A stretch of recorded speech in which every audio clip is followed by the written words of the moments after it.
guy, what do I need to do first to be able to even solve it? Move the 2. Move the 2 over to the left, right? I got to get everything on one side of the equal sign.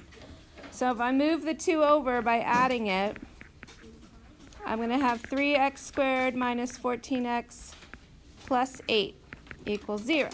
Now, of course, I didn't give us an easy one to factor.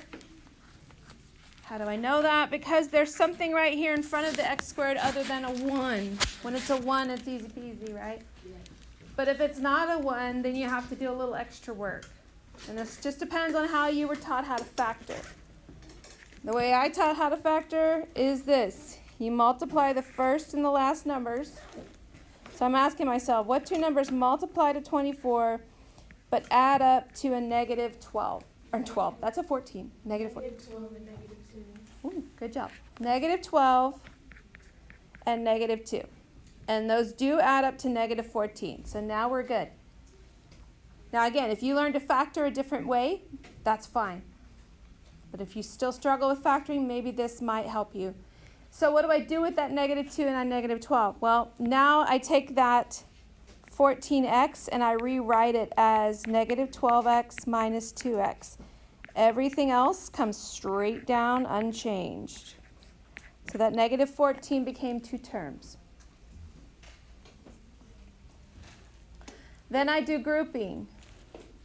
I look at my first 2 terms and ask myself, what do they have in common? What number do they have in common? 3. A 3, and they also have an x in common, right? So if I divide out a 3 and an x out of both terms, I'm left with an x minus 4, right? That minus sign I'm going to bring straight down, unchanged. And what number can I take out of both of these? 2x and 8. A 2. So when I put a 2, it became negative, right? Because of that minus sign. So I'm dividing by negative 2, so that leaves me with x and a minus 4. Question about what just happened here? Now, if we did it right, there's like an internal check here. What happens here in the parentheses should match. Okay? If it does, then we are on the right track. So then I take everything outside the parentheses and put them together in a parenthesis and rewrite the x minus 4. Now it is completely factored. Now I can set it equal to 0, which means I just need to set each little piece of this equal to 0 and solve it. So 3x equals positive 2, divide by 3, x equals 2/3. If I move my 4 over here, x equals 4. So I have 2 solutions to this question. A 2/3 and a 4.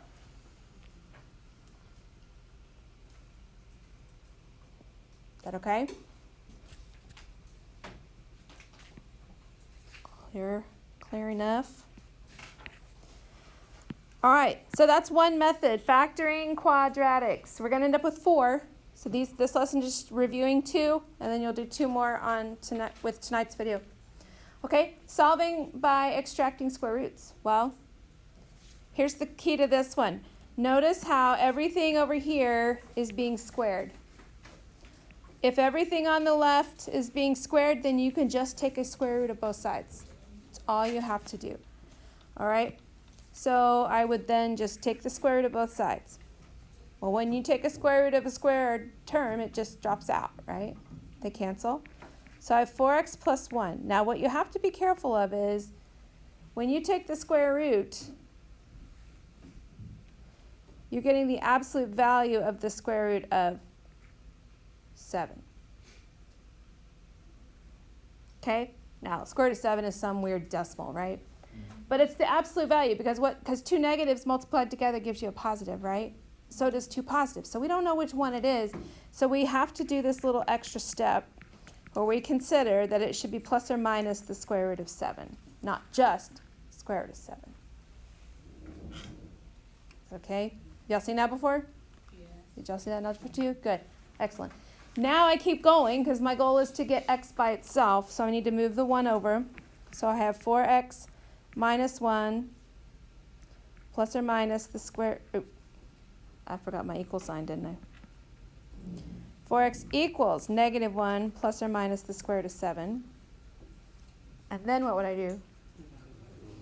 Divide by 4. So then this is my solution. Negative 1 plus or minus the square root of 7 over 4. So keep in mind, this is two solutions in one, isn't it?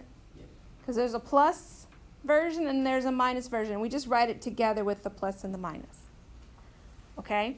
Now, before I turn your leaves, let me show you one question or one version of this kind of question that people get tripped up on every time. Just because I don't want you to get tripped up. Let's say I gave you 2x minus 5 squared equals, let's go with 9. Right. Okay, so how's this one different than what we just did? There's a number in front of the parentheses, isn't there? Okay, you can't just take a square root like it is. You have to like get that square root or the squared portion by itself. So I have to divide by 3 first. And then I have 2x minus 5 squared. 9 divided by 3 is 3. Now I'm back to where we were on that other one. Do you see that step in there? Sometimes there's even more steps. Sometimes you got to subtract something or add something, then divide. Just depends on the equation. But so it's not always just start with the square root. So from here, you would just take the square root. 2x minus 5 equals the absolute value of the square root of 3. Plus or minus the square root of 3. Add the 5.